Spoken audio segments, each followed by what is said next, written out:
toda a sabedoria. Pai amado, eterno Deus, dirija este trabalho, faz segundo o teu querer aqui, Senhor Deus, e opera maravilhosamente, para que as nossas mentes fiquem abertas e dispostas a receber o conhecimento que o teu Santo Espírito tem para cada um de nós, Pai. Tira de nós toda a distração, tudo aquilo que possa atrapalhar a nossa concentração, que seja posta por terra agora em nome de Jesus. E que o teu Santo Espírito encontre em nossas mentes um terreno fértil, para que a tua palavra produza em cada um de nós a transformação que precisa ser feita em nossas vidas, Pai, para que assim possamos te servir, te adorar e sermos úteis à tua obra. Deus eterno, te pedimos por aqueles que estão a caminho, traz-os em paz e em segurança, para que juntos possamos adorar e bendizer-te, Pai. Aqueles que estarão participando pelas mídias sociais, sê com eles também, entra com providência em suas necessidades, leva-lhes também, Senhor Deus, o conhecimento das aulas de hoje. E aqueles que não puderem vir ou participar de alguma maneira, Pai, sê com eles também, entra com providência em suas necessidades, para que tão logo possamos estar também juntos, aprendendo a tua palavra. Dirige os trabalhos nessa manhã, te pedimos novamente, Senhor Deus, capacitando e abençoando cada um dos professores, para que como canais de bênção transmitam a nós, Pai, a tua vontade, o teu poder, o teu querer, que a tua unção alcance-nos, para que façamos a tua obra com intrepidez, com sabedoria e o discernimento que o Senhor dá para cada um de nós. Deus eterno, nós te agradecemos por tudo isso, Pai, e te pedimos, abençoa este trabalho, faz segundo o teu querer aqui, para a honra e glória do teu santo nome. E assim, crendo, Deus, nós te agradecemos por tudo isto, no nome santo do teu amado Filho Jesus Cristo. Amém. Amém. Poder sentar. Vamos louvar o Senhor com o hino de número 18 da nossa harpa cristã. Hino de número 18. Grata Nova. Hino conhecido e que com certeza mais uma mensagem do Espírito Santo para cada um de nós. Glória a Deus.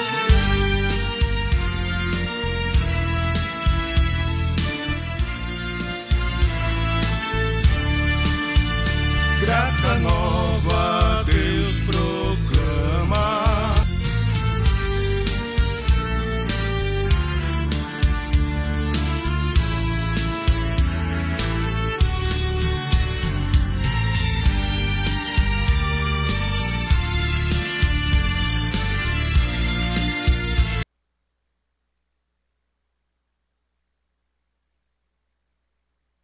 Enquanto aí, Glória, obrigado, meu irmão. Eu que apertei errado aqui. Um dia eu aprendo a usar um negocinho. Glória a Deus. Escutai com alegria. Deus é luz. Obrigado. Deus é amor. Som.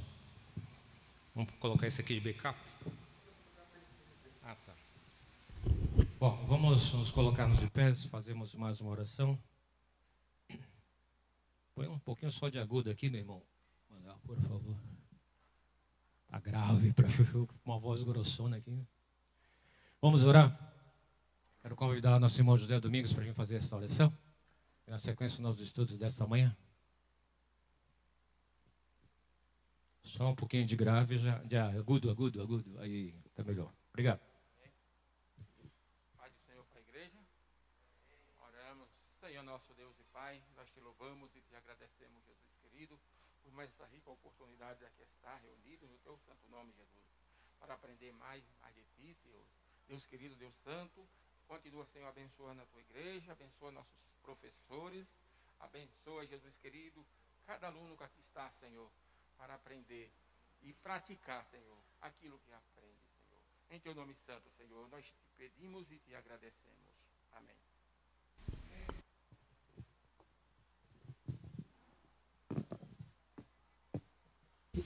Obrigado. Amém. Deus continue abençoando nosso irmão José Domingos. Vamos aos nossos estudos. Lembrando aos amados irmãos que estão em casa, manifeste-se, participe conosco.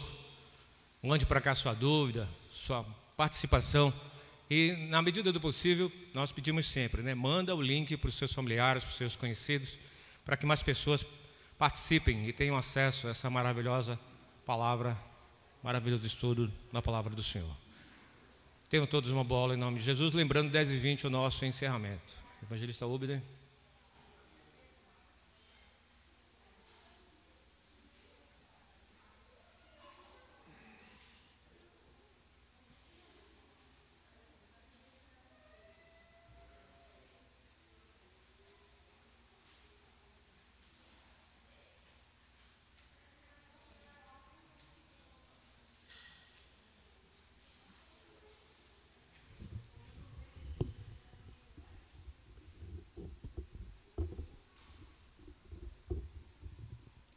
Glória a Deus. Saúde os irmãos com a paz do Senhor, amém? Estou muito feliz de estarmos aqui na terceira lição da revista da Escola Dominical, com o tema A Conversão de Saulo de Tarso. Conversão de Saulo de Tarso, tema abençoador, que com certeza Deus vai revelar grandes coisas para cada um de nós. E para não ficar muito nas conversas, vamos já para o texto áureo da lição, que se encontra em Atos Apóstolos, capítulo 9, verso 3 e verso 4. Você que tem a revista Escola Dominical, peguem ela e veja o texto áureo. Glória a Deus. Estamos hoje também com um slide para ajudar também na visualização e no encontro dos versículos bíblicos. Já estou compartilhando aqui o link da IBD online para alguns grupos, para que todos possam também assistir a aula. Atos 9, 3 e 4 diz assim: E indo no caminho, aconteceu que, chegando perto de Damasco, subitamente o cercou um resplendor de luz do céu, e caindo em terra, ouviu uma voz que lhe dizia: Saulo, Saulo, por que me persegues? Verdade prática diz: a verdadeira conversão a Cristo leva em conta o arrependimento, a fé em Jesus e uma completa transformação no pensamento, na vontade e na ação do homem. Então aqui nós já encontramos, logo no texto áureo, a conversão de Saulo e do apóstolo Paulo. E nós encontramos também que na versão da NVI ele está uma forma mais compreensiva. Ele diz assim: quando se aproximava de Damasco, ele já fala bem resumido, de repente uma luz do céu brilhou ao seu redor. Ele caiu no chão e ouviu uma voz lhe dizer: Saulo, Saulo, por que você me persegue? Essa voz que ele ouviu, todos também que estavam ao redor dele ouviu a voz, mas não viu o brilho que o próprio Paulo viu. Vamos para a parte da leitura bíblica em classe. O objetivo dessa lição é apresentar a conversão de Saulo como um ato da graça de Deus. Objetivo 2, relacionar a conversão de Saulo com a doutrina bíblica da conversão. E 3, alencar 3 faculdades interiores que são transformadas na conversão. Leitura bíblica em classe encontra-se em Atos, e vamos ler em Atos capítulo 9, verso 1 ao verso 9. Gostaria que a igreja, junto comigo, lesse os versículos bíblicos. Hoje não vamos fazer diferente. Não vou deixar cada um de vocês ler um versículo. Nós vamos ler tudo junto. 1, 2, 3. E Saulo, respirando ainda ameaças e mortes contra os discípulos do Senhor, dirigiu-se ao sumo sacerdote e pediu-lhe cartas para Damasco, para as sinagogas, a fim de que se encontrasse alguns daquela seita, quer homens, quer mulheres, os conduzisse presos a Jerusalém. E indo no caminho, aconteceu que, chegando perto de Damasco, subitamente o cercou um resplendor de luz do céu, e caindo em terra, ouviu uma voz que lhe dizia: Saulo, Saulo, por que me persegues? E ele lhe disse: Quem és, Senhor? E disse: Senhor, eu sou Jesus, a quem tu persegues.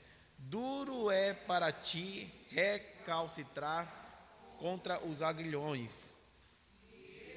diz que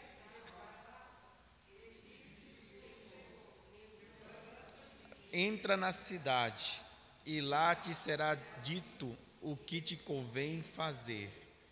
E os varões que iam com ele pararam espantados, ouvindo a voz, mas não tendo ninguém.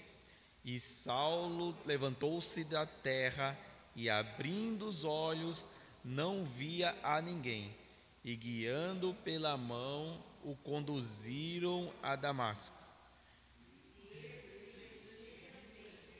Não comeu e nem bebeu. Glórias a Deus. Então, aqui no texto áureo, na leitura bíblica em classe, na verdade bíblica da prática cristã de hoje, nós estamos adentrando na parte da conversão de Saulo de Tarso. Essa parte é uma parte muito soteriológica, a matéria soteriologia fala da parte da salvação, e nós sabemos que muitas das vezes essa matéria é levada como a matéria mais fácil do campo acadêmico. Tanto é que a soteriologia ela envolve os rudimentos principais de Cristo Jesus. Nós encontramos em Hebreus capítulo 6, verso 1, falando sobre o princípio dos rudimentos de Cristo Jesus, que é a salvação, o batismo das águas, a conversão e o que envolve essa salvação em Cristo Jesus. A primeira coisa que nós notamos no meio acadêmico é sobre umas palavras-chave que até hoje as pessoas questionam, brigam entre arminianos e calvinistas, entre o livre-arbítrio e a predestinação. Mas existe um livro de John Wesley que ele escreveu sobre a graça preveniente. O que significa a graça preveniente? O que significa isso? John Wesley escreveu sobre isso. Os catedráticos que eram discípulos de Armínio também escreveu um pouco sobre isso, e mais algumas pessoas, e ele falou sobre essa graça preveniente. O que significa isso? A graça preveniente, na verdade, é o ato de que Deus ele age antes que gere o arrependimento de Cristo no coração do homem. É uma graça preveniente que ele vem antes do arrependimento do homem. Tanto é que quando nós olhamos a vida de Paulo, o que nós vemos? Que Jesus Cristo chegou com sua graça preveniente, apareceu no meio do deserto, no meio de Damasco, e Paulo caiu em si. Nesse caiu em si, ou seja, houve a geração do arrependimento. Só que no meio da geração do arrependimento veio a regeneração, a justificação e a santificação. São 4 matérias básicas que envolvem a palavra salvação: arrependimento, regeneração, justificação e também a santificação.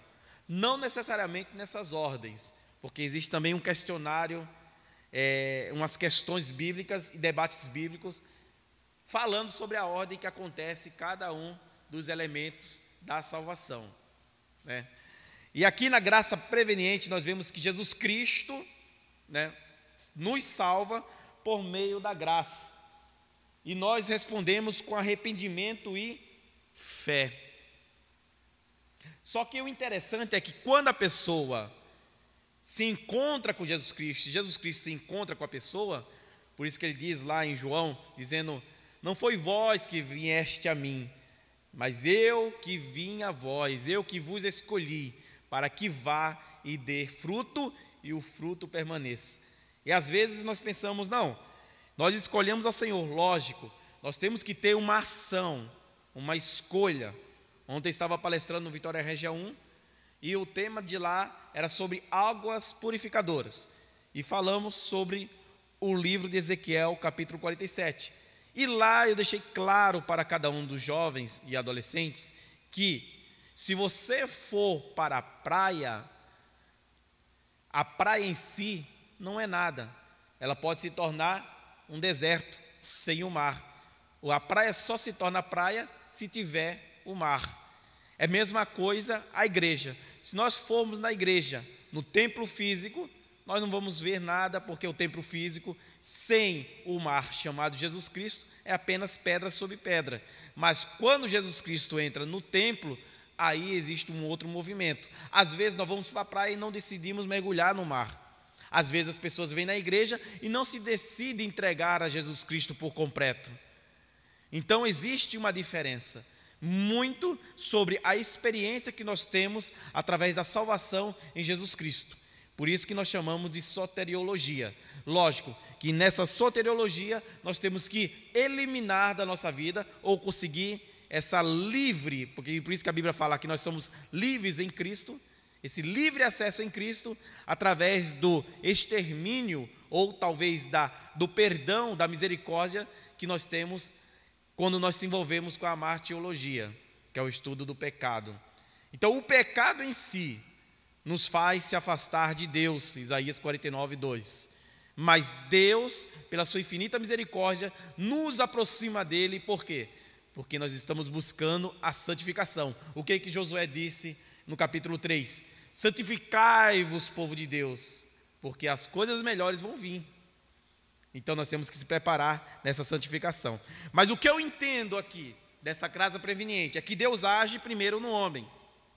O homem se arrepende, vem a justificação, porque o homem em si só não consegue se justificar, é Deus que justifica o homem e convence do pecado, da justiça e do juízo, como Paulo escreveu em Romanos. E assim, com esse convencimento do pecado, da justiça e do juízo, ele justifica o homem. Depois da justificação vem a regeneração, ou seja, você se torna um novo homem. Por isso que você é regenerado, que é que está escrito em Coríntios capítulo 5, verso 17. Nós somos nova criatura, ou seja, nós fomos regenerados. Somos nova criatura. As coisas velhas se passaram e eis que tudo se fez novo. Então nós somos regenerados. E através da regeneração vem a última parte da salvação, que é a santificação. Porém, a santificação é um processo. Ninguém fica santo de uma hora para outra. Nós vamos ficando santo através de Cristo Jesus. Por isso que ele fala em João, 1 João 2,20, sede santos, porque eu sou santo, disse Jesus. Então, esse processo nós temos que entender sobre a graça preveniente de Cristo Jesus, que vem primeiro do que a convenção ou do que a salvação em Cristo Jesus do próprio homem. Orlando Boyer, ele escreve que a conversão de Saulo de Tarso, o vulto que se tornou como universalmente conhecido apóstolo Paulo, é um dos eventos de mais importância da história da igreja e assim do mundo. Ele fala que julga-se com razão a importante conversão pelo fato desse evento ser narrado 3 vezes em Atos Apóstolos. Por 3 vezes você encontra a narração de Paulo se convertendo a Jesus Cristo. E nós encontramos aonde? Você que trouxe a caneta aí na sua casa, pode anotar aí na sua casa, que eu vou dizer aqui para você. A primeira conversão de Paulo, nós encontramos em Atos capítulo 9. É o que nós lemos no texto áureo e é o que nós lemos também na leitura bíblica em classe. A segunda conversão do apóstolo Paulo, nós encontramos em Atos capítulo 22, onde Paulo ele faz um grande discurso com os judeus na cidade de Jerusalém, falando da sua conversão. E a terceira vez que nós encontramos a narração de Paulo se convertendo, é ele declarando as autoridades romanas no capítulo 26. Então no capítulo 9 fala sobre a conversão de Paulo, no capítulo 22 fala sobre a conversão de Paulo, e no capítulo 26 também fala sobre a conversão de Paulo. Então essa parte é uma parte importante da lição bíblica que nós devemos salientar aqui para cada um de vocês. Na introdução da revista, nós vamos encontrar aqui a conversão de Saulo de Tarso, indiscutivelmente, foi um dos mais importantes acontecimentos da história do cristianismo. Saulo tornou-se um dos mais célebres defensores da doutrina de Cristo. Nesta lição, veremos como ele passou por uma mudança radical na forma de pensar acerca do nosso Senhor. No caminho para Damasco, de um modo poderoso, Jesus chamou a razão e entendimento de Saulo e este mudou de atitude por meio de uma impactante experiência sobrenatural. Assim, se por um lado Cristo tomou a iniciativa, por outro, Saulo respondeu com arrependimento e fé. Então aqui nós vemos uma palavra marcante, duas na verdade. Primeiro, a palavra radical. Ele teve uma mudança radical. O que significa radical? No seu entender, radical é uma coisa de destaque. E o dicionário OAS diz que radical significa completo, profundo, brusco, drástico. Imagine, nós aprendemos na lição 2, que a irmã Lourdes trouxe aqui com maestria, que Paulo era um perseguidor do cristão, do cristianismo, de Cristo, dos judeus, dos convertidos daquela época. Ele era um perseguidor. E de repente, o que aconteceu? Ele encontrou Jesus e de perseguidor se transformou num perseguido. De forma radical, de mudança completa, brusca, ele mudou de um pecador totalmente escravizado pelo pecado para um pecador confesso em Cristo Jesus. Aleluia. Ele encontrou Jesus Cristo de caminho a Damasco. E assim ele, de forma radical, completa, brusca, profunda, drástica, veio a Cristo. Outra palavra interessante aqui, que está no dicionário OAS, é sobrenatural. O que significa sobrenatural? Alguém pode dizer para nós? Sobrenatural? Facinho, hein? É algo que não é natural, né? Algo que está sobre, né? Está além do que é natural, além do que é comum. É uma coisa extraordinária. Então, de forma sobrenatural, como diz a revista aqui, ele fala aqui, ó, que teve uma experiência impactante. Todas as vezes que nós encontramos com Jesus Cristo, nós temos essa experiência impactante. Uma experiência sobrenatural. Se eu fosse perguntar para você agora, qual foi o seu testemunho, qual foi a forma de que você se converteu a Jesus Cristo? Com certeza, nós estaríamos falando sobre a conversão de você e não daria tempo para falar sobre todos os detalhes da sua conversão. Porque existe o antes, o durante e o depois da conversão. E com certeza você queria contar todos esses detalhes a miúdo. E eu tenho certeza que as histórias são lindas, são maravilhosas.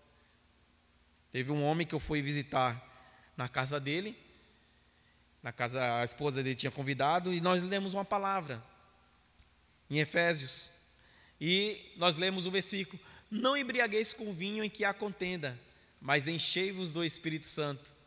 Este homem, que não era cristão, estava no seu quarto naquele momento, tomando o vinho que estava escondido debaixo da cama. Depois eu fui embora para casa, eu, Regis, os irmãos que estavam comigo, e ela ligou para mim e falou: irmão, na hora que você leu o versículo não embriagueis com o vinho que há contenda, meu esposo largou o vinho e falou: vamos procurar uma igreja porque eu preciso conhecer a Jesus. Então existem umas conversões interessantes, né? Além da conversão, a experiência sobrenatural em Cristo é impactante, é interessante. Eu acho que, e acredito que alguns que teve experiência de ir no monte, orar, já viram também luzes brilhando, que dizem que é a decomposição das plantas, das folhas. Eu tive essa experiência também. E na parte da conversão, nós temos várias experiências. Às vezes nós estávamos pregando na praça pública de Sorocaba e uma prostituta, ex-prostituta, veio falando: olha, eu aceitei a Jesus Cristo, obrigado por você pregar nessa praça de Sorocaba. E uma pessoa veio aqui, me resgatou, casou comigo, e hoje eu sou feliz, casada, bem casada, e não quero largar dos pés de Jesus.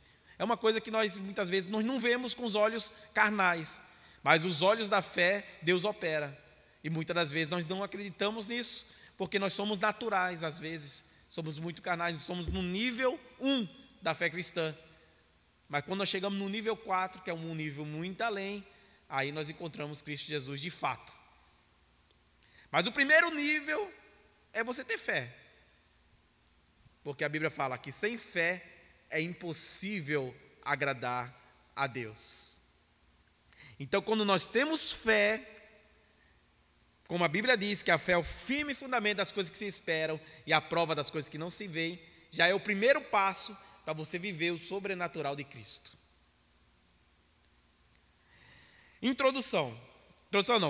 Primeira parte, a conversão de Saulo, um ato da graça de Deus. A primeira parte da revista, a conversão de Saulo, um ato da graça de Deus.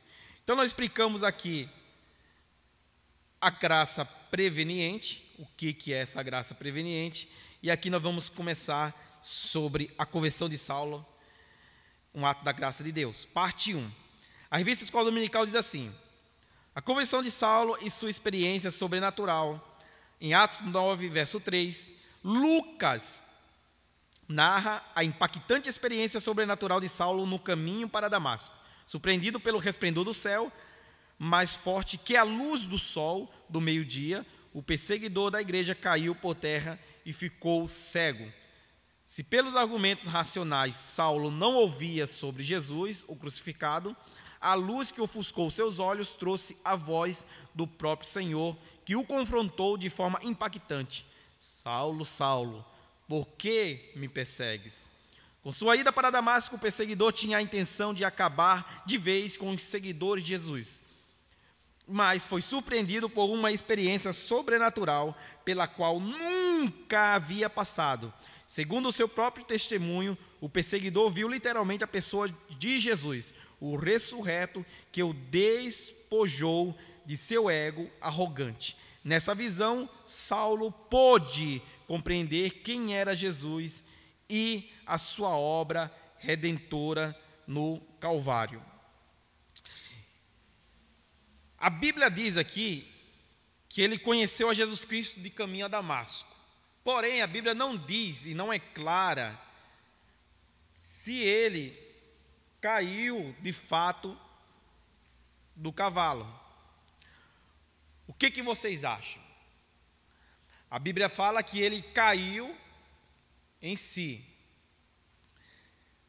Nós, quando entramos nessa parte particular do texto sagrado, nós encontramos alguns versículos, e todas as vezes que fala sobre a conversão de Paulo, tanto em Atos 9, como em Atos 22, como em Atos 26, e eu separei uns trechos aqui, ele diz aqui, em Atos 9, verso 3, 4 e 8, que eu não vou ler inteiro, ele fala assim: e indo no caminho, aconteceu que chegando perto de Damasco, subitamente o cercou um resplendor de luz do céu, e caindo em terra, uma voz lhe dizia.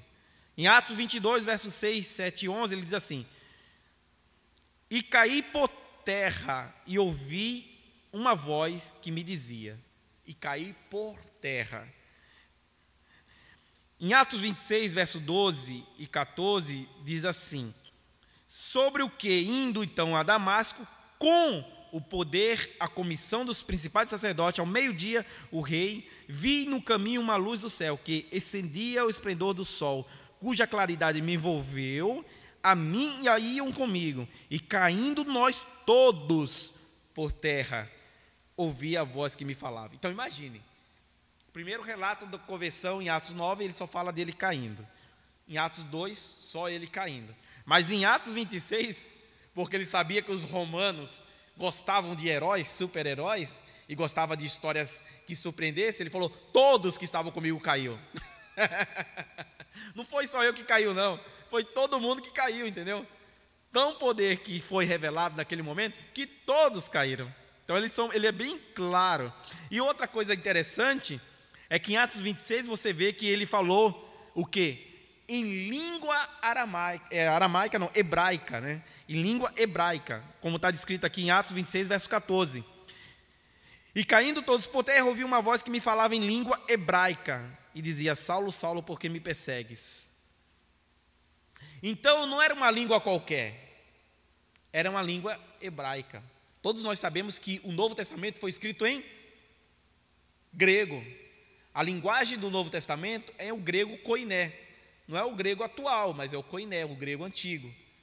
E o Antigo Testamento foi escrito em hebraico e aramaico, principalmente o livro de Daniel, escrito em aramaico.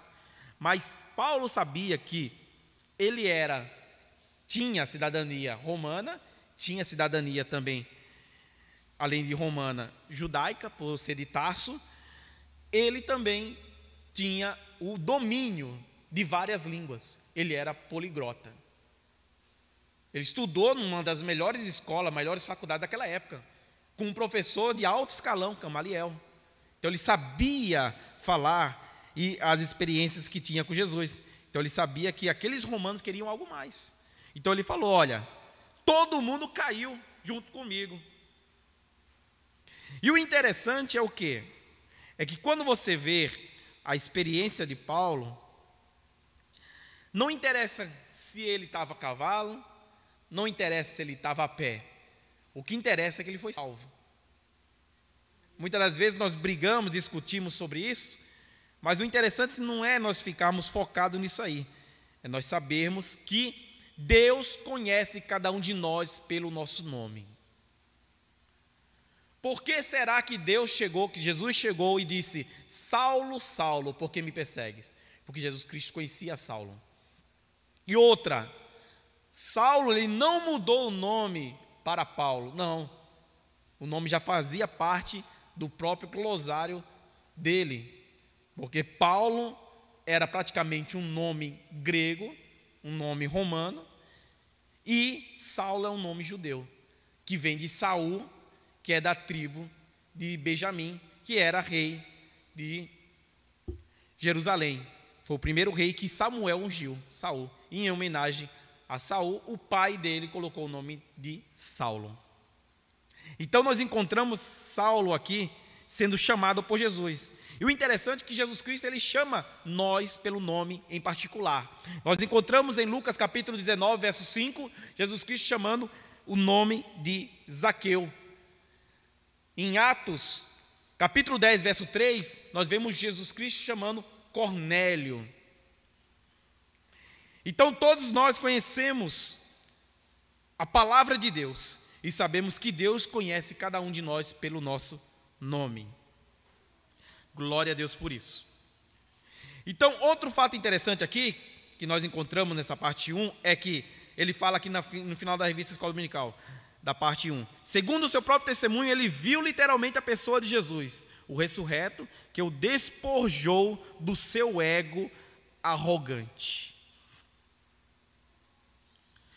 O que significa despojar? Segundo o dicionário Michaelis, diz que despojar é tirar de alguém aquilo que lhe pertence, desapontar, deixar de lado, abandonar, largar. Então ele despojou, ou seja, ele tirou o ego dele, a arrogância dele de lado. Vamos ler o que está escrito em 1 Coríntios, capítulo 15, versos 7 e 9. 1 Coríntios, capítulo 15, versos 7 e verso 9. Vamos abrir aí e alguém pode ler para nós. 1 Coríntios, capítulo 15, versos 7 ao 9.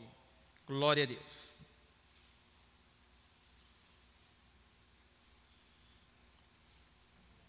Primeira Coríntios 15, 7 e 9. O que está escrito? Pode alguém levantar, hein? Pode ler para nós, por gentileza.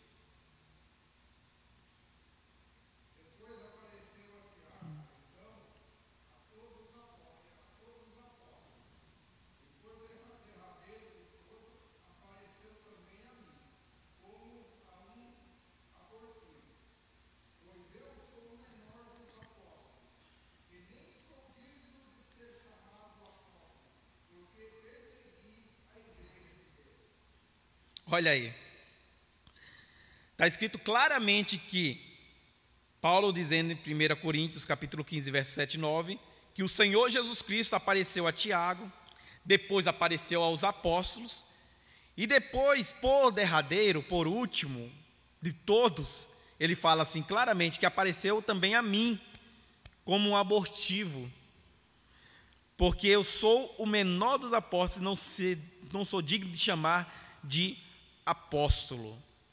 Aqui, o interessante é que Paulo estava declarando que não foi um êxtase que ele teve, não foi uma ilusão que ele teve. Que as pessoas falam assim, não é possível, Paulo, ele teve uma ilusão, ele teve algo que foi da cabeça dele. Não, por isso que ele falou para os romanos, todos caíram, não foi só eu que caí. Por isso que ele fala no primeiro testemunho, que todos ouviram a voz, que ele mesmo ouviu. Mas a maioria, o que aconteceu? Não viu a luz que ele viu. Então ele viu a luz e ouviu, e os outros não. Então aqui ele deixa bem claro que aquela experiência, de fato, foi ele ver a Cristo Jesus. Tanto é que ele fala aqui, em Atos capítulo 9, verso 1,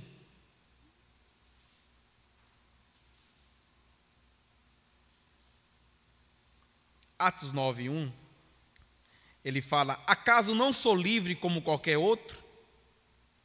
Não sou apóstolo? Não vi Jesus Cristo, nosso Senhor, com meus próprios olhos? Não são vocês resultado do meu trabalho no Senhor? Não, é 1 Coríntios 9, 1, desculpa, 1 Coríntios 9, 1. Não sou eu apóstolo, não sou eu livre, não vi eu a Jesus Cristo, nosso Senhor. Ele fala assim, acaso eu não vi Jesus Cristo? Você acha que esses olhos meus, esses 2 olhos que Deus me deu, não viu a Jesus Cristo de fato? Eles viram. Por que vocês acham que não viram? Então em 1 Coríntios capítulo 9, verso 1, ele é bem claro dizer que ele viu a Cristo Jesus. Ele enxergou Jesus Cristo. Não foi um êxtase, não foi uma ilusão. Ele enxergou de fato Jesus Cristo. Aí a Bíblia de Estudo da Aplicação Pessoal, ele diz assim nos seus comentários, que em Atos capítulo 9, verso 17, Paulo não teve uma visão, ele realmente viu Cristo ressuscitado, reconheceu Jesus Cristo e confessou o seu pecado, e entregou sua vida a Cristo e decidiu obedecê-lo. A verdadeira conversão é consequência de um encontro pessoal com Jesus Cristo, e leva a uma nova vida, que implica num relacionamento com Ele. O verdadeiro encontro com Cristo Jesus. Nós temos que ter esse verdadeiro encontro. Primeira parte, tópico 1, parte 2 da revista, diz assim. Alguma pergunta, alguma coisa para acrescentar? Pode acrescentar, irmã Dileuza. Pergunta?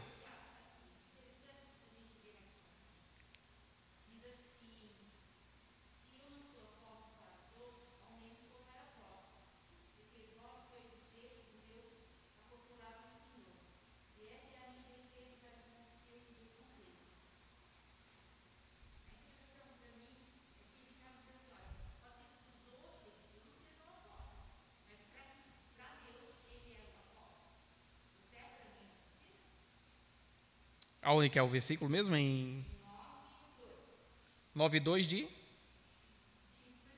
1 Coríntios. Leia para mim de novo aí, por gentileza.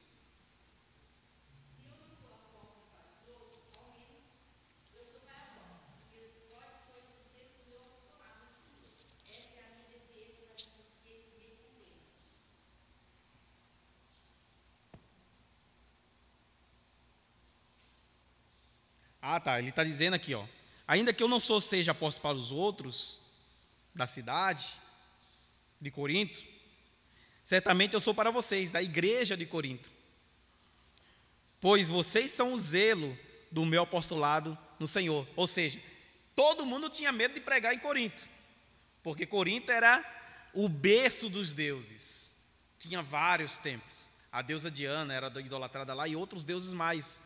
Corinto era o apogeu. E todo mundo tinha medo de pregar lá. Mas o que Paulo fez? Pregou no templo ao Deus desconhecido. E lá ele começou a entrar com esse selo do Senhor, falando: você não conhece esse Deus, mas eu conheço esse Deus. E começou a testemunhar sobre Deus. Então isso levou à conversão de alguns em Corinto. E ele falou assim: olha, ainda que os outros daqui não me acreditem que eu sou apóstolo, ou seja, traduzindo a palavra apóstolo, evangelista, ainda que os outros não acreditem que eu sou evangelista, certamente eu sou para vocês, porque vocês acreditaram na palavra que eu preguei ao Deus desconhecido no templo lá daquele Deus desconhecido.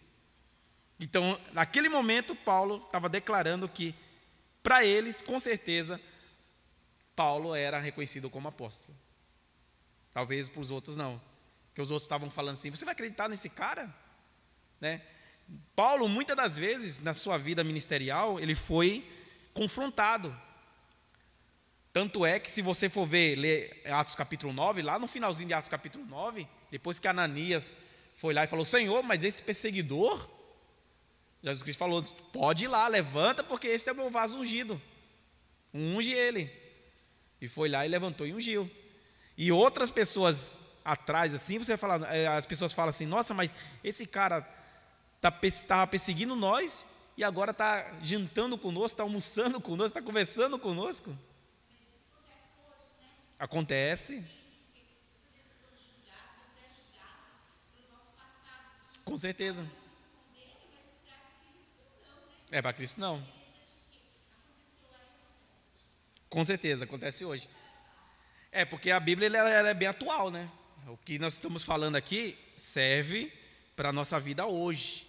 Então, aqui nós vemos algo interessante, que Paulo, mesmo sendo julgado pelos outros, ele foi firme na fé e na sua convicção de que Cristo era o Salvador. Então ele fala aqui na iniciativa de Jesus para transformar a mente de Saulo, na revista de Escola Dominical.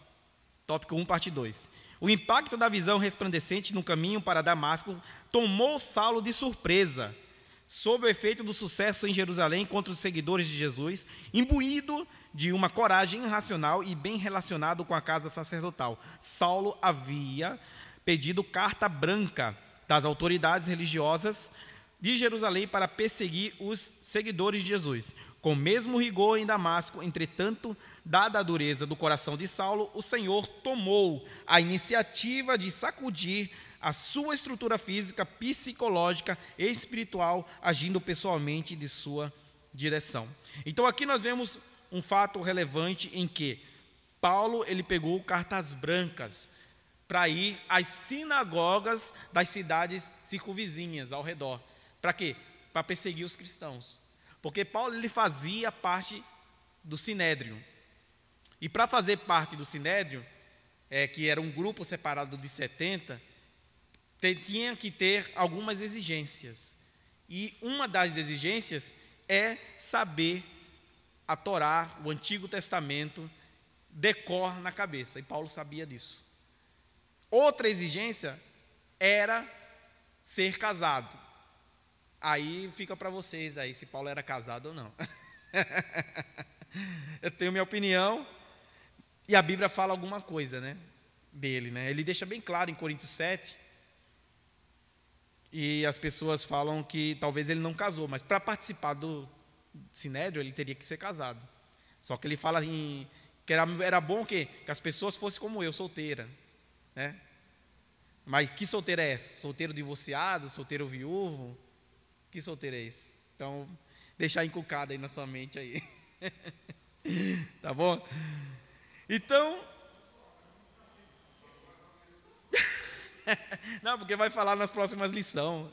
Eu vou deixar quieto aqui, que vai falar nas próximas lições. Vou deixar os professores depois falarem para vocês, tá? Então ele fala aqui, em tópico 1, parte 2, dada a dureza do coração de Saulo, o Senhor tomou a iniciativa de sacudir a sua estrutura física, psicológica e espiritual, agindo pessoalmente na direção correta. Então a Bíblia do pregador pentecostal, o estudo, o comentário dele, ele diz assim, ao aprender sobre a forma gloriosa como o Senhor Jesus Cristo recrutou Paulo para servi-lo e transformá-lo no seu mais fiel soldado, aprendemos que a graça de Deus transforma o mais indigno pecador e o qualifica para realizar grandes coisas para Deus. Se fosse uma pessoa que eu escolhesse na Bíblia que não mereceria a salvação, um delas era Paulo. Por quê? Porque ele participou da morte de Estevão, o primeiro mártir de Cristo Jesus. Ele participou da morte de Estevão e, segundo alguns estudiosos dizem, quando rasgaram a veste de Estevão, foi jogado em cima de Paulo, sendo jovem ainda.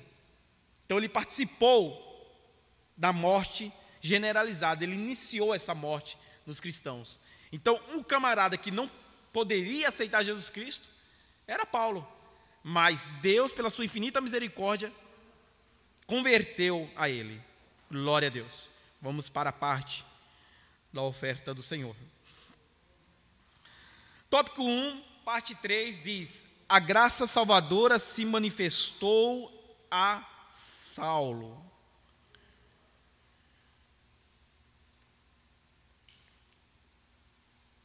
Então aqui nós encontramos no slide: o ponto de partida da salvação de todos os homens é a graça de Deus. Essa graça, vem irmão Cirinho.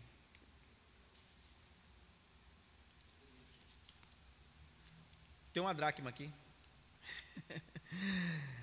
O ponto de partida da salvação de todos os homens é a graça de Deus. Essa graça é o favor, amém, imerecido de Deus, em que sua justiça, obrigado irmã, e justiça é satisfeita na morte expiatória de Jesus. A conversão de Saulo foi fruto da obra do Espírito Santo.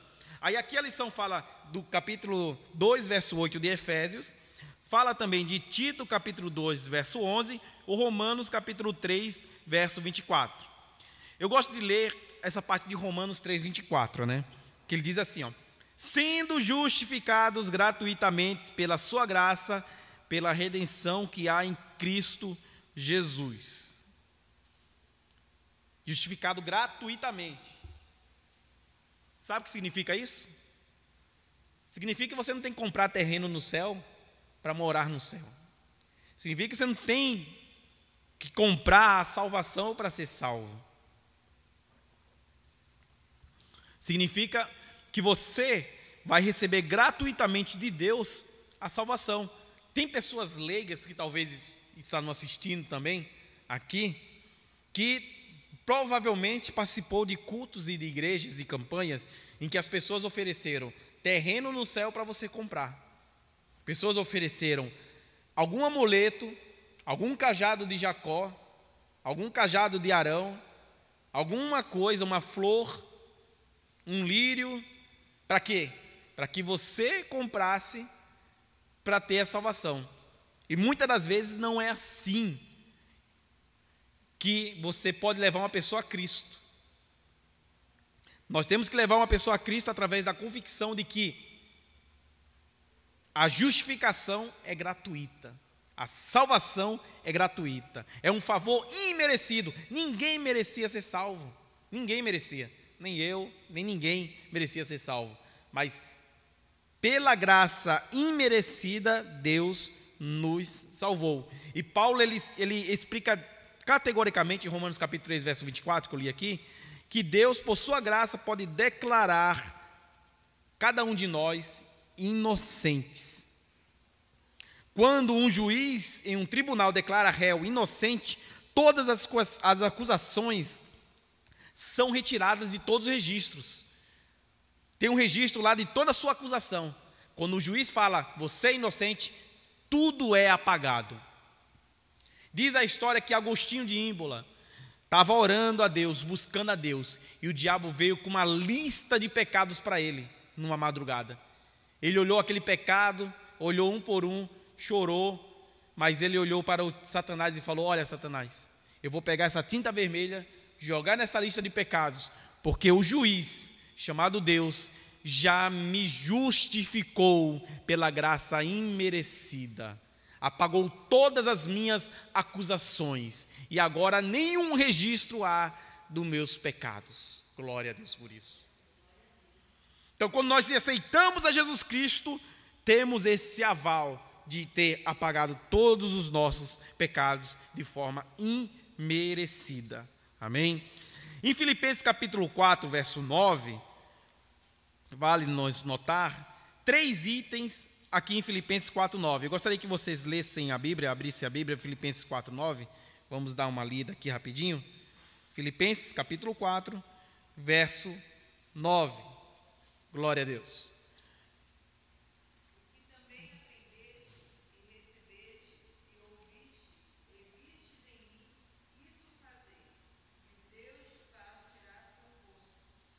Olha aí.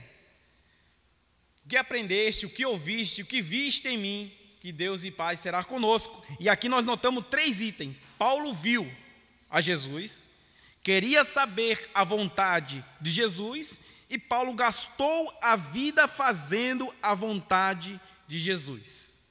A velha missão de Atos capítulo 9, verso 1, foi rejeitada, de pegar a carta branca e prender um monte de crente. E ele foi para uma nova aliança, através do seu testemunho em Atos 26, verso 16 a 18. Ou seja, esses 3 itens notados aí em Filipenses 4, 9, que Paulo viu Jesus, queria saber da vontade de Jesus e gastou sua vida fazendo a vontade de Jesus, é o que nós devemos tomar na nossa vida. Ver a Jesus constantemente em nós. Fazer e querer saber fazer a vontade de Jesus. Qual que era a vontade de Jesus? Tem um livro chamado Em Seus Passos, o que faria Jesus? Eu li, o irmão Osana leu, já comentou aqui na escola dominical. É um livro fantástico, um livro de ficção, onde uma cidade inteira é envolvida a fazer as coisas, perguntando antes: Jesus, será que o Senhor fazia isso? Senhor, será que se eu pegar minhas férias e ir para Acapulco, e lá em Acapulco entrar num showzinho aí que não seja cristão, será que o Senhor fazia também isso? Senhor, será que se eu colocar um pouquinho de pinga aqui nesse copo e tomar um pouquinho, será que o Senhor faria isso também? Então, são coisas que nós devemos perguntar antes. Será que o Senhor fazia isso? Senhor, se eu fregar no banco lá, pegar um empréstimo, será que o Senhor fazia isso também? Então, é uma coisa que nós devemos perguntar a nós mesmos, né? Glória a Deus por isso. A parte 1, tópico 1, ele se encerra com a síntese do tópico 1, que diz assim, ó, como está escrito aí no slide: Jesus teve a iniciativa de transformar Saulo. Essa conversão deu pelo impacto de uma experiência sobrenatural. E aqui nós encontramos o quê? O aguilhão. Ou seja, no versículo bíblico que nós lemos, ele diz que é duro, Paulo, recalcitrar no aguilhão. O que significa isso? Significa que o aguilhão aqui, né, nós deixamos bem explicado aqui, ele era usado para você espetar os bois. O boi, às vezes, está arando a terra lá e ele parou. Aí o camarada vai lá e espeta o boi. Mas ele parou, não quero trabalhar mais. Aí ele vai lá e espeta o boi. Aí Jesus Cristo diz: é duro para você, Saulo, recalcitar do aguilhão. Ou seja, Jesus Cristo estava simplesmente falando um provérbio daquela época, aonde recalcitrar significa confrontar, resistir, e aguilhão significa um instrumento longo e pontiagudo usado para espetar os bois que puxavam o arado. Então, o comportamento de Paulo antes da sua conversão era comparado a um boi teimoso. Ele via tudo aquilo, viu Estevão pregando o evangelho de Cristo magistralmente. Tanto é que os comentários bíblicos aqui que Lucas escreve em Atos, né, ele fala assim que o rosto de Estevão brilhava como anjo. Então ele viu isso aí, Saulo viu, mas ele era um boi teimoso. Então Jesus Cristo falou assim: ó, boi teimoso, venha para o caminho do Senhor. E começou a espetar. Quantas das vezes nós estamos a ponto de pecar e o Espírito Santo age em nosso coração e diz: ó, isso é pecado, volta ao caminho, não faça isso, não faça aquilo outro. Então isso aí é o aguilhão, é o Espírito Santo lá querendo colocar você de volta ao caminho. E isso é muito bom. Enquanto temos isso, temos a salvação de Cristo Jesus. Mas quando isso sumir, meu amigo, minha amiga, aí complica, porque aí nem Jesus Cristo já encheu o saco, já falou, não quero mais. Não adianta mais, já perdeu já o meado, não tem jeito. Tem um versículo bíblico, eu não lembro qual, eu vou até procurar em casa, que diz que uma cidade ela não foi invadida porque o seu pecado não atingiu a cota de Cristo Jesus, a cota de Deus. Deus deu uma cota à cidade. Aí falou assim, povo de Israel, continue no deserto, não invada essa cidade, ainda não chegou a cota do pecado dela. Aí quando chegar a cota, você invade. Aí passou 40 anos, chegou a cota, o povo judeu invadiu e ganhou a terra, porque existe uma cota de pecado. Então Deus vai dando corda, quando acaba essa corda, meu Deus do céu, aí já viu, né? Tópico 2 da revista diz assim, Saulo e a doutrina bíblica da conversão. Eu vou correr um pouquinho, irmãos, por causa da hora, tá bom? Então vamos seguir mais a parte do slide, que é uma parte mais resumida. Então aqui, a conversão começa no arrependimento. A palavra arrepender-se significa pensar diferente, uma disposição interior para mudar. No Novo Testamento é a ideia de tristeza pelos próprios pecados, acompanhada de um desejo de corrigir o rumo. Isso é obra do Espírito Santo. A Bíblia fala em 2 Coríntios capítulo 7, verso 10, 2 Coríntios capítulo 7, verso 10, assim, porque a tristeza, segundo Deus, opera arrependimento para a salvação, da qual ninguém se arrepende, mas a tristeza do mundo opera a morte.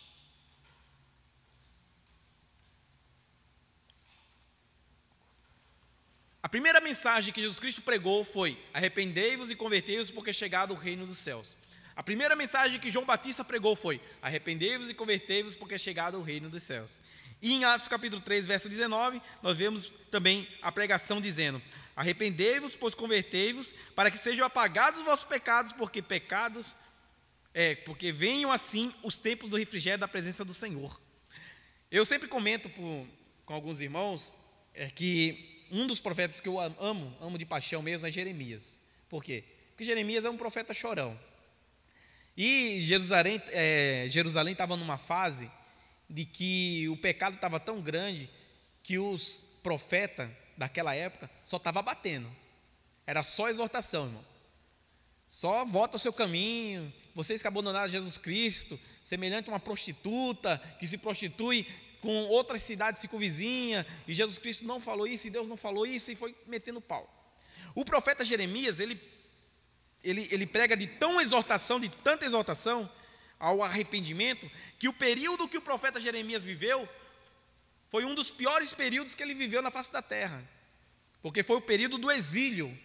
A Babilônia pegou Jerusalém, pegou o reino do norte, levou o reino do sul também, de Judá, e foi para o exílio, ficou 70 anos exilado. Quem foi junto? Daniel, o profeta da corte, que foi bem exaltado naquela época, e Ezequiel, o profeta do povão. Foi os dois, né? Mas Jeremias não foi, ele ficou lá em Jerusalém, vendo aquele desastre, os templos sendo destruídos, as casas sendo esvaziadas, as pessoas desesperadas, mas ele não desistiu do chamado. Jogaram ele no calabouço. A sorte dele que ele tinha também um homem do lado dele chamado Baruque, muito abençoado, mas mesmo assim, quando você lê Jeremias, parece que aquele sentimento de tristeza invade o seu interior, de tanta desgraça que você lê ali. É muita exortação, é muita desgraça. Só que aí aquela tristeza poderia até acabar, né? Que você vê assim, poxa, mas será que não tem alguma coisa boa? Aí você vai para a lamentação de Jeremias, aí a tristeza vira em deprê, né?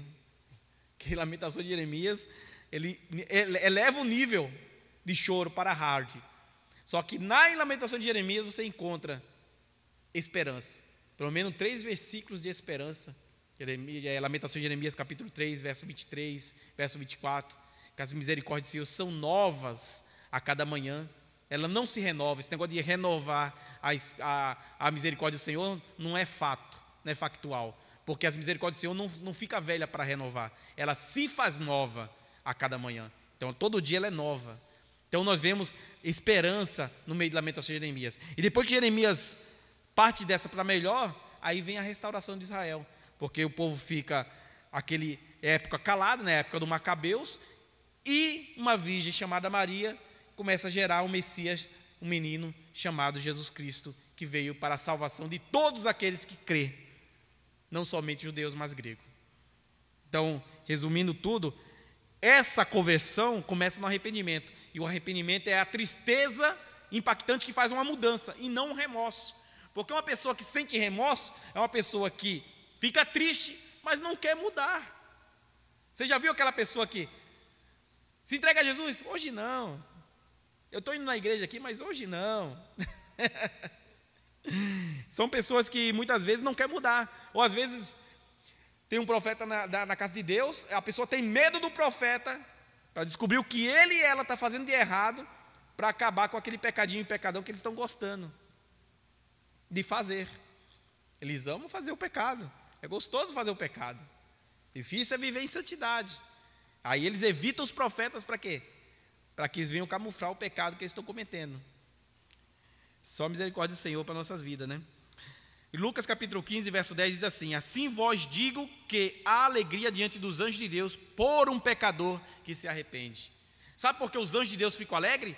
Não é por causa do pecador que se arrepende. Não, os anjos ficam alegres por causa da manifestação da misericórdia de Deus na vida do pecador.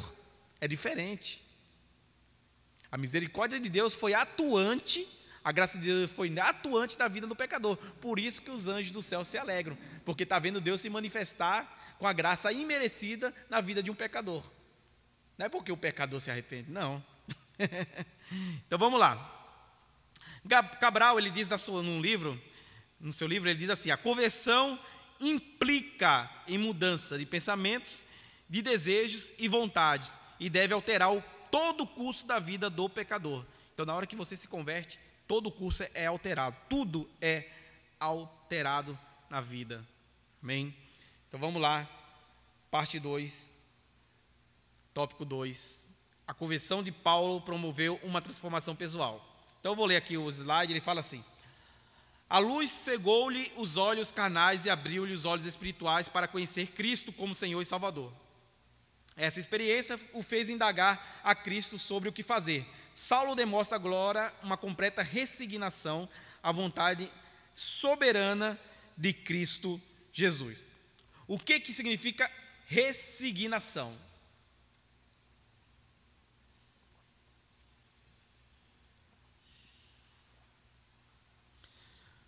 Segundo o dicionário Michaelis, significa submissão ou sujeição. Amém? Sujeição ou submissão. Então Paulo, ele estava totalmente submisso à vontade soberana de Deus. Tanto é que toda vez que Paulo ia fazer alguma coisa, ele perguntava para Deus. Aqui em Atos capítulo 22, verso 10, ele fala assim: então disse eu, Senhor, que farei? E o Senhor responde: levanta-te e vai a Damasco, e ali se dirá tudo o que te é ordenado a fazer. Ele não foi saindo de Damasco e fundando uma igreja, não. Ele saiu de Damasco e foi aprender de Cristo. Foi aprender do Senhor, né? Porque muitas pessoas se convertem a Cristo e a primeira coisa que faz é o quê? Não, vou fazer uma igreja. E por aí vai.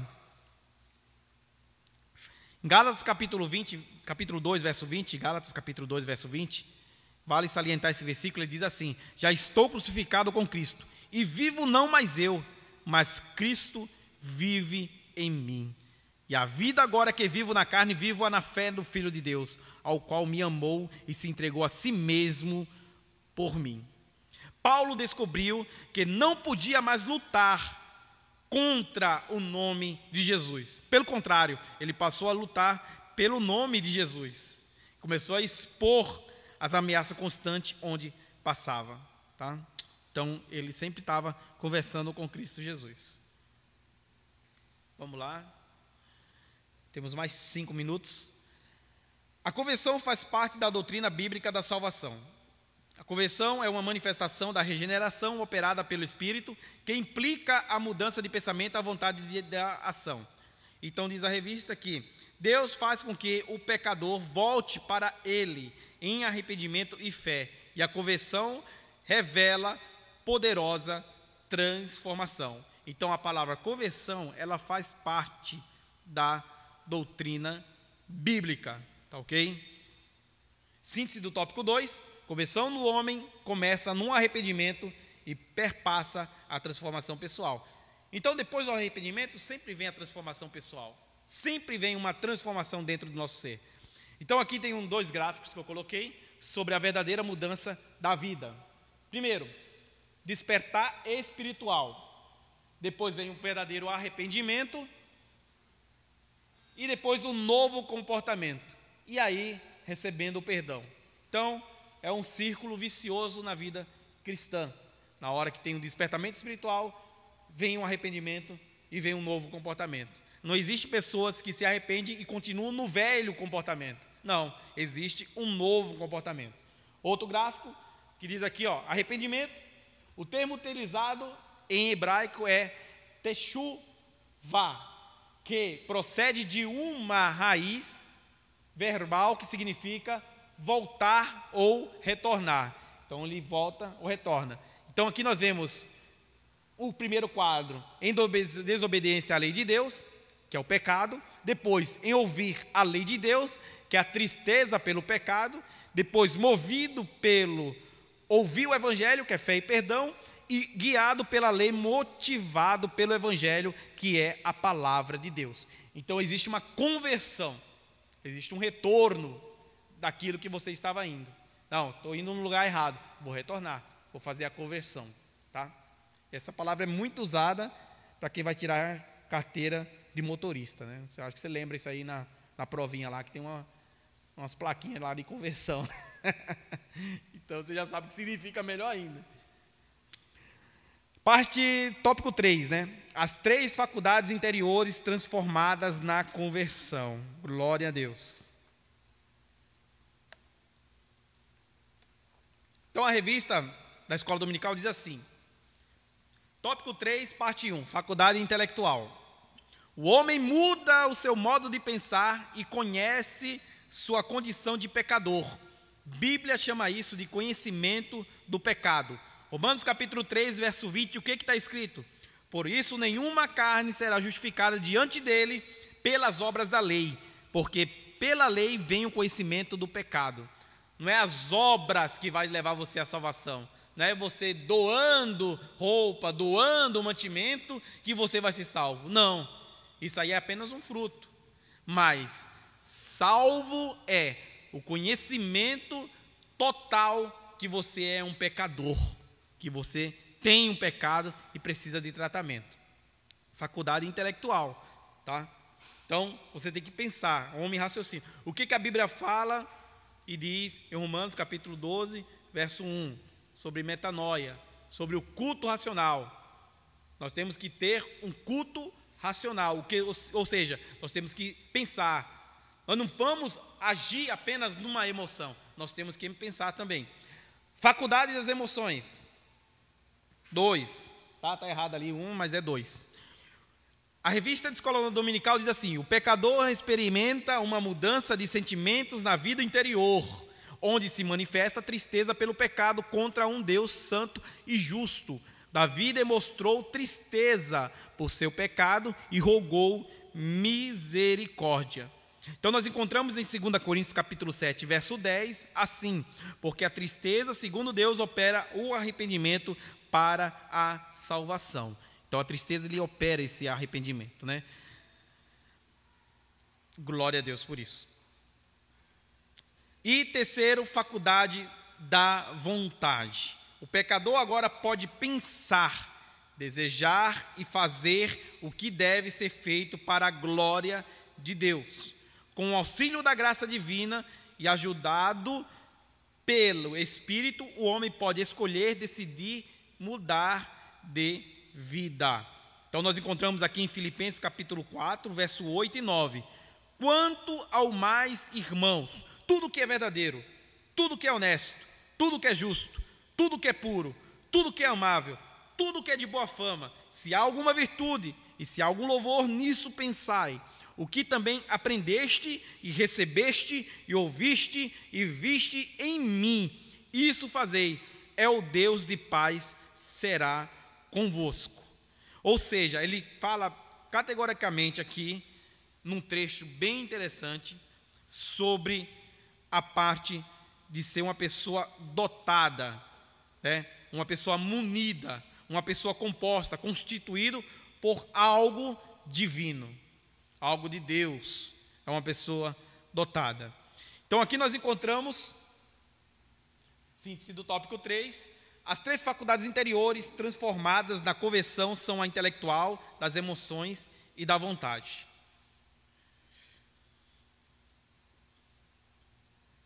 A Bíblia lhe deixa algo bem claro sobre a vontade humana, né, e a vontade de Deus. Alguns teólogos, eles dizem sobre a vontade permissiva de Deus e sobre a vontade permitida, de graça de Deus. A permissiva muitas vezes é algo que aconteceu com Jó, né, que ele sofreu muito, porque o diabo tentou cirandou na verdade na vida de Jó. A Bíblia fala que o diabo também tentou cirandar na vida de Pedro. A diferença de Pedro e Paulo é que Paulo, ele tinha um espinho na carne, constante. E Paulo era movido muito pela razão do que pela emoção. Pedro era diferente. Pedro, ele é um homem sanguíneo, um homem que era nervoso na época, tanto é que cortou a orelha de Malco, e ele era mais movido pela emoção. Então Jesus Cristo conhecia Pedro. Tanto é que Jesus Cristo falou assim para Pedro, antes de ir para a cruz, ele falou assim: Pedro, o diabo pediu para cirandar na tua vida, mas eu não permiti, porque sabia que Pedro é movido pela emoção. O que Pedro fez? Antes de cantar o galo, você me negarás. E Pedro de fato negou a Jesus Cristo, antes de cantar o galo. E isso não tinha nem movido a conversão ainda na vida de Pedro, porque Pedro verdadeiramente converteu-se depois que Jesus Cristo morreu na cruz do Calvário, ressuscitou. Aí nós encontramos em João, lá no último capítulo de João, dizendo que Deus assoprou o Espírito sobre eles e disse: recebei o Espírito Santo. Então ali, na hora que ele recebeu o Espírito Santo, recebeu a verdadeira conversão, a verdadeira salvação. Naquele momento, tudo que Pedro fez, que negou a Jesus, cortou a orelha de Malco, que fez tudo ali, foi esquecido, porque ele recebeu a verdadeira conversão naquele momento, né? Jesus Cristo falou: Pai seja convosco, assim como o Pai me enviou, eu vos envio a vós. E tendo dito isso, assoprou sobre eles e disse: recebei o Espírito Santo. Foi o momento da conversão. Então nós temos que tomar muito cuidado sobre essas 3 faculdades interiores, tanto a intelectual, como a emoção, quanto a vontade. Principalmente a emoção, porque a Bíblia fala em Provérbios que é do coração que saem as saídas da vida, tá? Então aqui nós vemos mais um quadro, conversão, e a palavra grega metanoia, que significa mudança de mente. Então metanoia é o processo pelo qual passamos quando temos um encontro com Cristo, que faz uma mudança interior em nós. Então nós começamos a ter essa mudança de dentro para fora, tanto no intelecto, como na emoção, como na vontade volitiva. Então aqui nós explicamos cada um dela, tanto a intelectual e a vontade e a emoção, e nós vamos para a parte da conclusão da revista da Escola Dominical, bem no tempo certo. Conclusão diz assim: a conversão é uma obra divina em que o homem responde com arrependimento e fé. Na conversão, a soberania de Deus caminha de mãos dadas com a responsabilidade humana. Glória a Deus por isso. Então nós encontramos, de fato, que Jesus Cristo, ele faz a obra salvífica completa. Não existe essa obra incompleta, meio copo com o Senhor. Ou é ou não é, ou Deus ou Mamon, ou sim ou não. Então é uma obra completa. Quando Deus faz, ele faz uma obra completa. E o que Josué falou? Josué, é interessante a vida de Josué, que ele foi a vida inteira sendo massacrado por Israel por não ser igual a Moisés. Mas Josué foi lá até o fim, levou o povo para a terra que mana leite e mel, separou as 12 tribos, deu todos as terras para as 12 tribos, a tribo de Levi ia cuidar do sacerdócio, os 2 filhos de José ficam com as outras 2 tribos, e ali nós vemos o quê? Que quando Josué acabou tudo, ele falou assim, no versículo, Josué capítulo 24, verso 15, Josué 24, 15, olha o que ele diz: porém, se vos parece mal aos vossos olhos servir ao Senhor, escolhei hoje a quem sirvais, se os deuses a quem serviram vossos pais, que estavam da além do rio, ou os deuses dos amorreus, em cuja terra habitais. Porém, eu e minha casa serviremos ao Senhor. Sabe o que Josué fez? Falou assim, seguinte,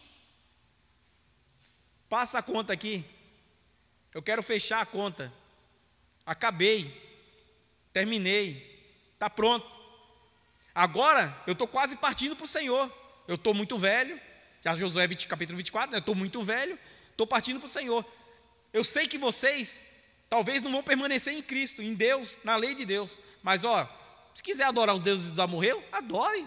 Se quiser adorar os deuses da banda do outro lado do Oriente, adore a banda de Faraó, adore. Mas eu e minha casa, nós serviremos ao Senhor. É isso aí, acabou. Cada um por si. Eu e minha casa serviremos ao Senhor. Agora, se você não quer se converter verdadeiramente, continue no pecado. Continue, porque o inferno está reservado a você. Né? O lago de fogo e enxofre, quem ainda vai inaugurar, está reservado a você. Pode ficar tranquilo. Mas eu e minha casa servimos ao Senhor. Então aqui, fecho minha conta, acabou, estou indo embora, pego minha família, porque nós vamos servir a Deus. Agora, se vocês quiserem continuar em pecado, continuem em pecado. E é isso que aconteceu. Quando você lê o próximo livro, que é o livro de Juízes, você vê a história de Débora, de Sansão, você vê a história de vários homens e mulheres de Deus. Ali você vê as pessoas levantando, caindo, levantando, caindo. Veio o Gideão, a galera levantou, 300 homens lá na guerra, matou um monte de homens, né? Ganhou a guerra, né? Porque Deus operou um milagre. Aí, de repente, esqueceram de Deus. Aí levantou Débora, aí começou, né? A juíza profetiza lá, acabar com tudo. Aí depois levantou Sansão, aí depois levantou todo mundo.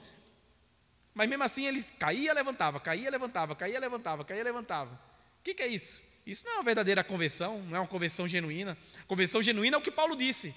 O meu intelecto, a minha emoção, a minha vontade é a de Cristo. E ponto, acabou. Fechei a conta, amém.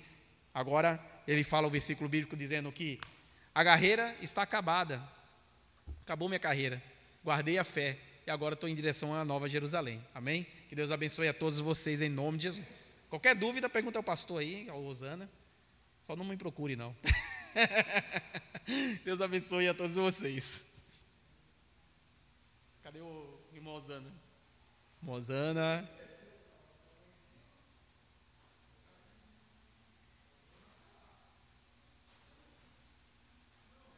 Tá, enquanto o irmão Osana não vem, vocês tiveram alguma dúvida aí? Alguém quer acrescentar alguma coisa? Contar um testemunho? Quer contar um testemunho? Não? Eu vou contar o meu testemunho. Hoje à noite eu não vou poder vir, né? Porque eu tenho um compromisso no Iperó. Estarei levando a palavra de Deus. E eu rogo as orações dos irmãos. Falei para o pastor já, né? Tem as perguntas do questionário, né? Da revista. Peraí. Vamos fazer o questionário da revista? Eu acho que vamos fazer o questionário da revista. A respeito da conversão de Saulo de Tarso, responda. O que Lucas narra em Atos capítulo 9, verso 3? O que Lucas narra em Atos 9, verso 3? Certa resposta. Então ele narra a experiência sobrenatural de Paulo do caminho a Damasco, tá? Segunda pergunta: qual é o ponto de partida da salvação de todos os homens?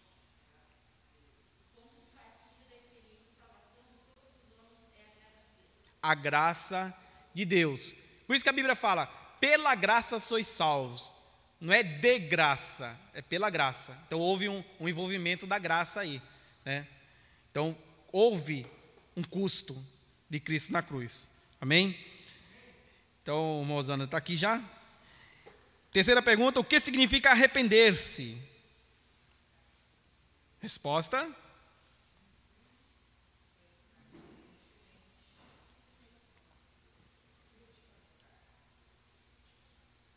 nós colocamos aqui até um quadro, né, sobre arrependimento.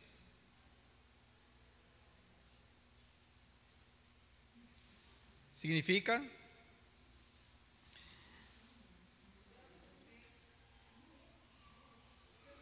pensar de maneira diferente.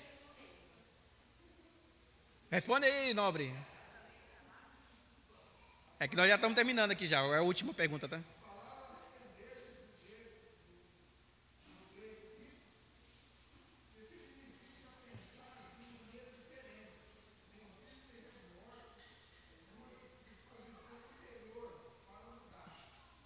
Glória a Deus por isso. Então, assim é a palavra do arrependimento. Que Deus abençoe a todos vocês, em nome de Jesus Cristo, e nós venhamos viver a verdadeira conversão em Cristo Jesus. Amém? Deus abençoe a todos vocês.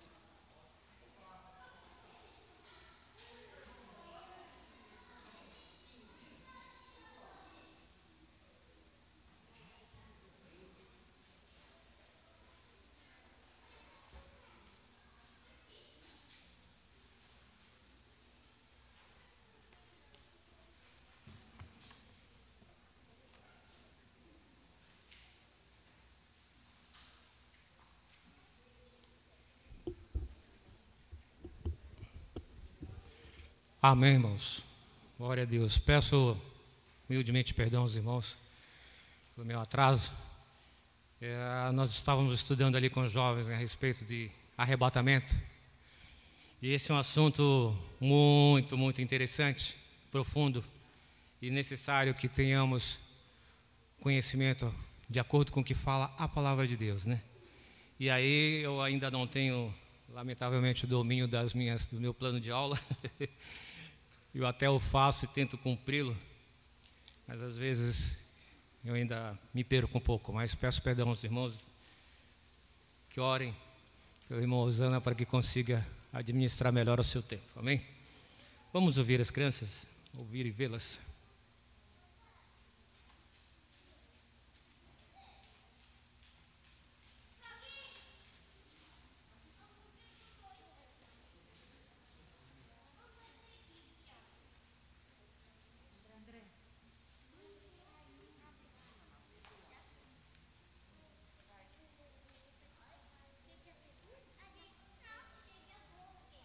Memória em ação. Memória em ação.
Amém. Deus continue abençoando a classe das crianças.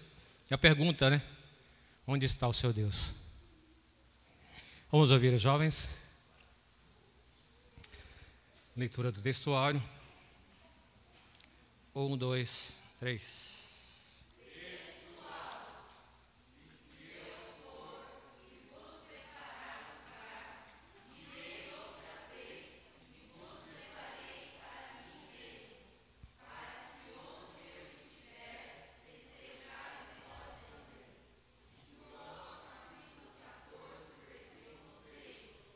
Amém. Louvores. Está voltando, o Rei está voltando, a ver, está soando, o meu nome a chamar, o Rei está voltando, o Rei está voltando. Aleluia, Ele vem nos buscar. Amém. Deus continue abençoando a classe dos jovens. Comentário rápido a respeito da classe dos jovens. Hoje eles terão uma lição de casa, e que eu transfiro agora para os demais irmãos. Leitura bíblica à tarde. Deixa a internet um pouquinho de lado. Não vá dormir depois do almoço, mas leia atentamente Mateus 24 e 25 também. Nesses 2 capítulos, os irmãos vão encontrar uma mensagem importantíssima que fala a respeito do arrebatamento da igreja. E eu louvo a Deus, irmãos, porque os nossos jovens estão estudando esse trimestre a respeito deste assunto, que lamentavelmente já não se fala muito em nossas igrejas, mesmo Assembleias de Deus. E tristemente, há pessoas que não creem no que esta lição ensina, mesmo que a lição fale de Bíblia. Ou seja, o arrebatamento da igreja é fato, vai acontecer em pouco tempo. E a cada dia que nós nos dedicamos a aprender a respeito da palavra de Deus, nós temos percebido, irmãos, que o arrebatamento não só é iminente, quanto está muito mais perto do que imaginamos. Essa semana eu estive conversando com um pastor num estudo de hebraico, onde ele dizia que quando ele estava estudando um pouco mais a Bíblia, ele falava que quando alguém comparava o arrebatamento da igreja, ele diz assim para a pessoa: Jesus está na sua rua. Passado um tempo, 10 anos pelo menos, ele dizia: Jesus está na porta da sua sala. Hoje, ele diz: Jesus entrou na sua casa. Ou seja, a evidência do arrebatamento da igreja ela é tão latente para nós, que parece absurdo que alguém ainda esteja dormindo com esse assunto, que alguém não tenha se despertado, que esteja negligenciando. Então, a parábola das 10 virgens também vai trazer essa menção para os irmãos, para nós todos. Por que 10? Nem tente responder essa pergunta agora, mas visualize os 2 grupos de 5. O que acontece com cada um desses grupos? E o arrebatamento da igreja é uma coisa tão enfática para a Assembleia de Deus, que faz parte da nossa declaração de fé. Lamento e fico triste de saber que tem pessoas que acham que a igreja vai passar pela tribulação. Tem pessoas que acham que a igreja vai ser arrebatada depois da tribulação. Isso é notório a falta de percepção, de conhecimento do que a Bíblia diz a respeito do arrebatamento. A próxima lição dos jovens vai falar sobre tribunal de Cristo. O que é o tribunal de Cristo? Se a igreja não vai passar pelo arrebatamento, o que é o tribunal de Cristo? O que é o arrebatamento? Então é necessário que nós nos despertemos enquanto há tempo, irmãos. Jesus não pagou na cruz um preço em vão. E quando a palavra dele diz que vai acontecer, já está acontecendo. Então, lição de casa para nós aí adultos também, ler durante este domingo, se possível for, Mateus 24 e 25. Amém? Vamos ouvir os adultos? Textuário. Atos capítulo 9, versículo 3 e 4. 1, 2, 3. E indo no caminho, aconteceu que chegando perto, subitamente o cercou um resplendor de luz do céu. E caindo em terra, ouviu uma voz que dizia: Saulo, Saulo, por que me persegues? Atos capítulo 9, versículos 3 e 4. Amém. Louvores. E perdido vaguei, longe do meu Salvador, mas do céu ele desceu e seu sangue verteu a salvar o pecador. Amém. Uma perguntinha rápida para a igreja e também para a classe dos adultos. Aplausos. O que significa arrepender-se? Você vai poder falar disso para alguém, algum conhecido seu, um familiar? E aí esta palavra vai estar em voga. O que significa arrepender-se? Lembre-se, você está falando para alguém que não conhece de Bíblia, não conhece de Jesus, às vezes, tanto quanto você. Mas você precisa falar para essa pessoa que ela tem que se arrepender dos seus pecados e aceitar a Jesus. Então eu quero acrescentar na sua lição de casa hoje, como você diria para alguém o que é arrepender-se? Porque isso vai fazer diferença na conversão dessa pessoa e provavelmente na nossa também. Amém? Deus abençoe a todos em nome de Jesus. Só mais outro detalhe, em termos de estatísticas, irmão, nós estamos agora começando a fazer um outro trabalho, que é a respeito da divulgação da nossa escola dominical nas mídias sociais. Eu gostaria de saber, dentre os irmãos, quais aqueles que... Eu estou sem caneta aqui. Quais aqueles que mandaram o link da EBD para 5 pessoas? 1, 2, 5 pessoas. Jesus. 4 pessoas. 3. 2 pessoas. Misericórdia. Nos ajuda, irmãos. Pega o link de hoje da EBD. Manda para os seus familiares, manda para os seus amigos. Deixa eles se envolverem, deixa o Espírito Santo alcançá-los. Porque isso vai fazer a diferença na vida deles e na nossa. Então peço encarecidamente aos irmãos, nos ajude. Mande o link, comente. Aí os irmãos que estão em casa, por favor, manifestem-se também. Mande para cá suas dúvidas, para que a gente possa juntos aprendermos a palavra do Senhor. Amém? Vamos nos colocar de pé. Vamos fazer a nossa oração de encerramento. Quero pedir ao pastor Otávio para vir fazer essa oração.